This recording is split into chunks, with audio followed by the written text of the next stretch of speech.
Good morning, what is up guys? It is No Help and welcome back to another video today. So today we've got Varlamore bug fixes and more. It's already been a week since Varlamore Part 3 has come out. That is crazy. Right, so Varlamore changes. It's been an absolute joy watching you all venture deeper into Varlamore, the final dawn. Whether you're sweating it out in delve boss battles, chilling with Ents in the scenic Auburn Valley, or dramatically sacrificing your hardcore status to a crab whose deadliest attack is emotional damage. The region has been buzzing with action and unforgettable moments. Very, very true.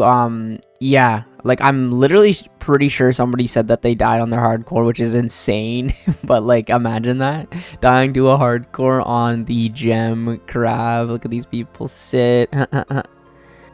Let me know down in the comments what your favorite piece of content is from Varlamore Part 3. I'd be really curious to know. So we've got delve boss changes. So Demon Bane spells now benefits from reduced attack delay on demonic larvae, matching the behavior of other Demon Bane weapons. Fixed a bug where loot from previous delve boss waves wouldn't always appear in the investigate interface immediately, requiring players to reopen it. Fixed an issue where the click box for volatile earth nodes appeared before their spawn animation finished. Resolved an issue where clan broadcasts were triggered for any completion time between waves 1 and 8. Every time you complete a wave, it just shows that. That's funny. Rather than only for a player's personal best. Yeah, I get it if it's going to show like a big personal best, but every time, you know, you'd be turning that off. Reduced the size of the beam charge up effect on the delves boss to help prevent misclicks. So we have the delve to-do list. We haven't gotten to everything yet, just yet, but your feedback has been loud and clear, and we're listening. So while the list below highlights a few of the things we're looking to address, it's not exhaustive. We're aiming to make more impactful gameplay changes in the next update, and we'll share more details soon. For now, here's kind of what we're planning. Okay, let's take a look. We're adding a raid-style reward chest to the lobby to hold any unclaimed loot. Just like in the Coliseum, you'll need to hit the claim and leave button before anything shows up back at the lobby. That's obviously a really nice feature to have. So for the level 8 orb special, permanent rocks won't drop on players inside the shield. That's good. Elite clue scrolls are coming to the loot table. We're improving the delves boss's click boxes to reduce accidental misclicks during the fight. We're taking a look into player deaths caused by damage after the boss has died. We'll prevent cannon placements on all levels, not just the first.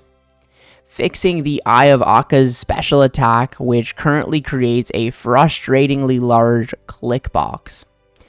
Making the Eye of Akka function as a one-hit weapon against magic grubs, making the 1x1 center of the shield orb clear acid as it paths, stopping special attack energy from regenerating between levels while players are looting or not in combat, swapping triple grub spawns for a single large, slow-moving grub to keep things manageable at higher delve levels. That's very cool.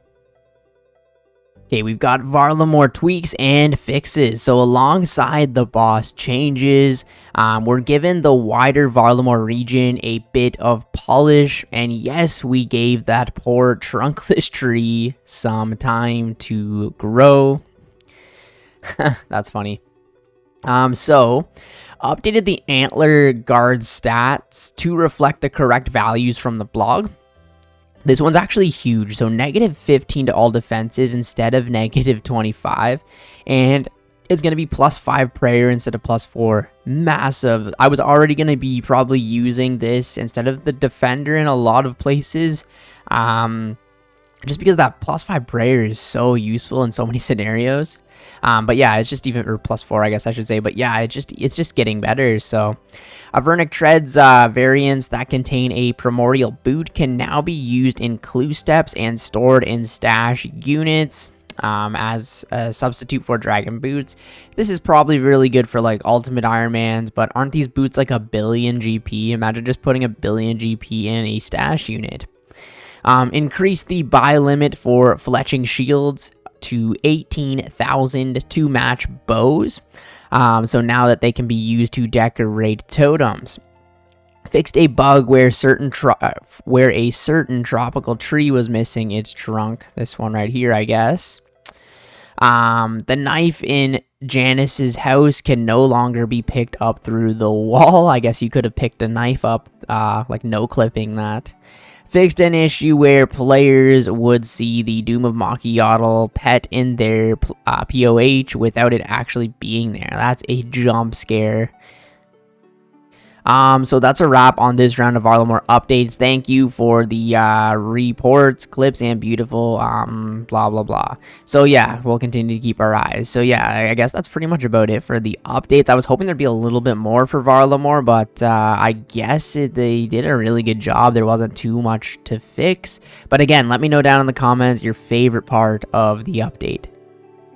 So up next we have the bank layout feedback. We need your thoughts. So a few weeks ago we showed you a concept for a bank interface update designed to tidy things up and make room for a convenient new feature, a single button to empty all your fish barrels, herb sacks, looting bags, and more with just one click. That would be so nice. Maybe it also like the what's it called, the log basket, like all the all the stupid things like that. They should add to that, of course.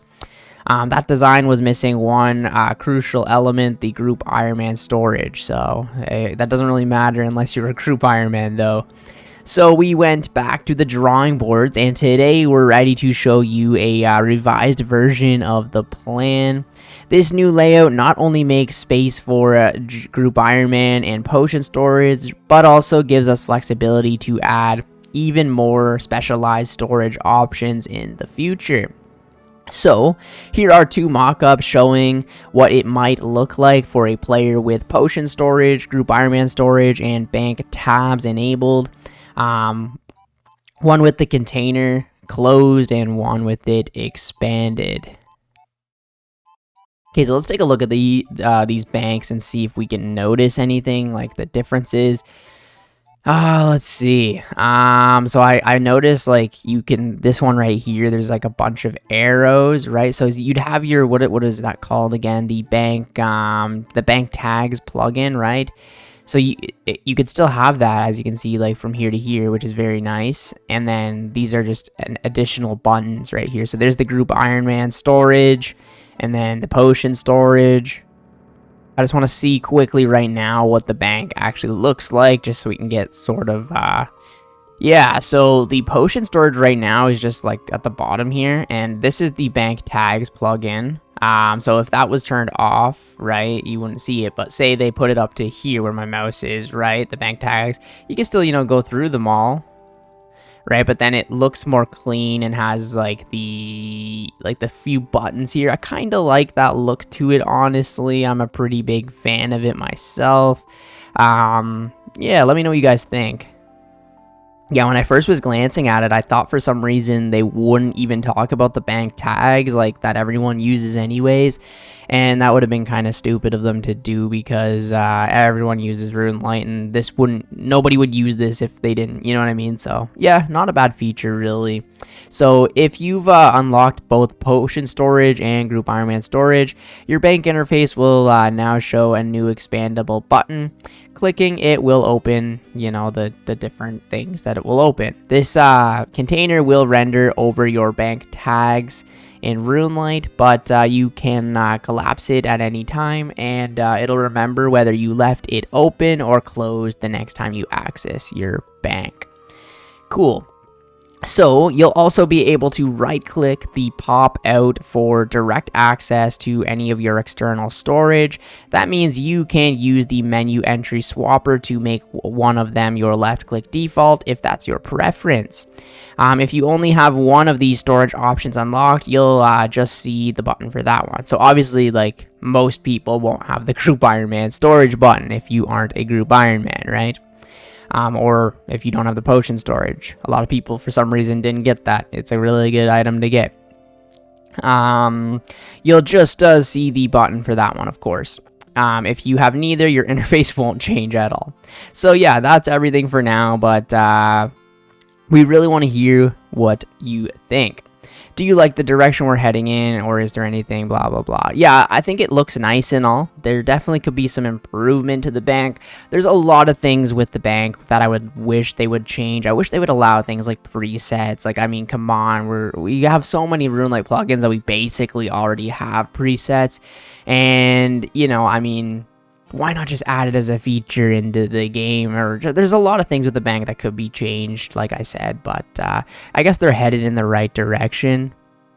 So merch, yeah, guitar legend Cole Roland and Jagex's own Mod Ash dropped an exciting music video last week. Yes, I actually just saw this music video yesterday, and yeah, it's phenomenal. They did such a good job with it, and yeah, like, it's just one of those things where you guys should go check this out. Yeah, throughout the music video, actually, it's really cool because it'll show him playing the guitar, and then it will show, like, him and Runescape, sort of, like, I don't know, they just did such a great job with this video. I watched it, like, 3 or 4 times. As you can see, it, like, cuts to some Runescape right here. He's entering the Inferno with the guitar, of course. Yeah, and then obviously at the end somewhere here, spoiler, but the legend himself comes in, Mod Ash, and he starts, like, playing, I think it's what is that, sea shanty? I couldn't say that for a second, but yeah, highly would recommend watching this. Okay, we've got other changes. So restored a single pixel to the Rigger Prayer icon, bringing back the cheeky glint in its eye. I really wish they showed a picture because that's hilarious and crazy that they did that, and I love that this is the type of game we're playing where they're, you know, fixing a single pixel. So the chapel windows in Civitas and Canvas styles now display as intended. So removing chapel windows will re-render your house again. Fixed a visual bug with floating pillar shortcuts in the Revenant caves. Fixed an issue where one food item appeared immediately on death to monsters in the Revenant caves. All tradable drops will now appear after the intended delay. Fix the dead pixel in the Giant's Foundry. What is with these pixels?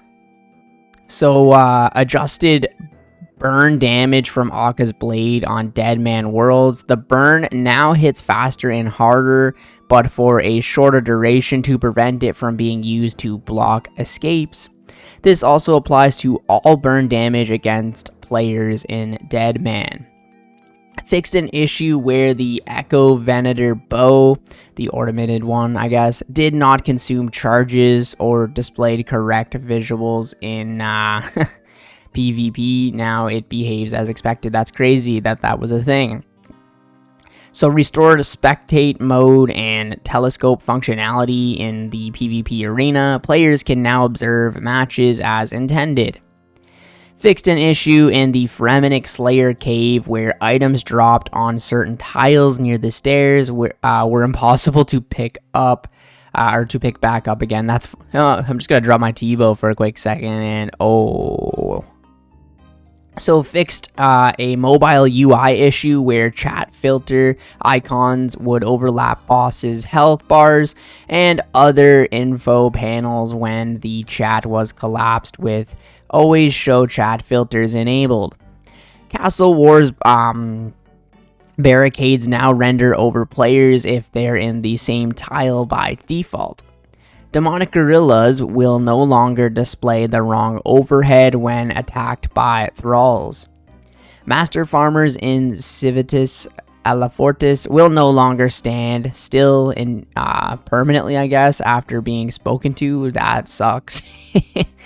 A new audience member has appeared near the stage in Relica's Long Hall to cheer on the bards in memory of a member of Jagex's video team who recently passed away. Oh, that's actually really sad. Maybe I'll have to go visit that guy. So the sailing stress test. So we're delighted to announce that we'll be running a stress test for sailing next week. So the aim of this test is to see how our game worlds perform with lots of players sailing at once. Was this not what the alpha and the beta were for? I could be wrong. So this will help our game engine team gather vital information about world stability, with the aim being to proactively tackle any frustrational challenges ahead of sailing's launch.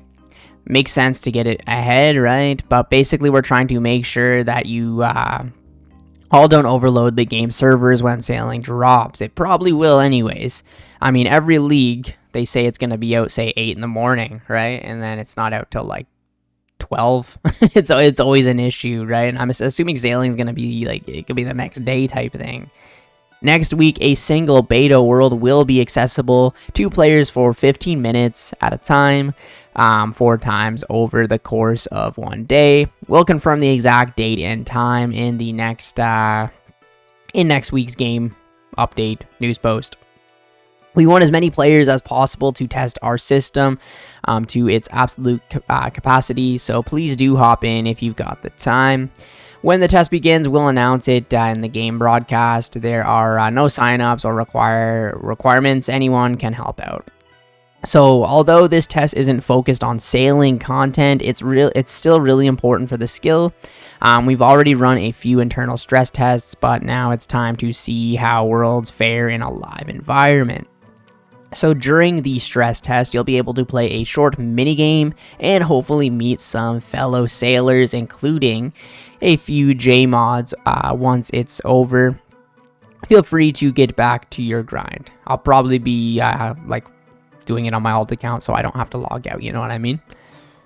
Okay, so before we obviously end the video, I want to go check and see if I can find that guy in Relica. So what do we need to get to Relica? We need, I always forget, it's the boots, right? Fremenic boots. Let's see if we can find the new guy. In here, I believe they said there's a new guy that was for the person who passed. Maybe there's a bunch of people looking. Is it this guy right here? Or is this guy doing the quest? I can't exactly find it. I see that in this picture right here, there's 1, 2, 3, 4 people at the long haul, and maybe this is from the evolution of combat. It looks like there's a guy walking there, but again, 1, 2, 3, 4. I wish there was more of a clear picture. It looks like this might be the new guy right here. I can't wait for the show to start. Is that, yeah, I think that might be the new guy, but whoever they added, it's very nice and sweet that they did that, of course. Well, anyways, thank you guys so much for watching the video today. Some small little updates, of course, with the Varlamore Part 3, and then we're gonna be getting some nice bank interface upgrades as well. But yeah, that's pretty much about it for this week. Obviously, we can't expect too much. We just had one of the biggest updates of the year last week, so yeah, it's always like, oh, there's nothing this week, but it's like, we just had such a big update. There's, you know, you can't really complain, but again, let me know down in the comments your favorite part of Varlamore Part 3. I would love to know, but yeah, that's it for now. Thank you guys so much for watching the video today. I will catch you in the next one. See ya later.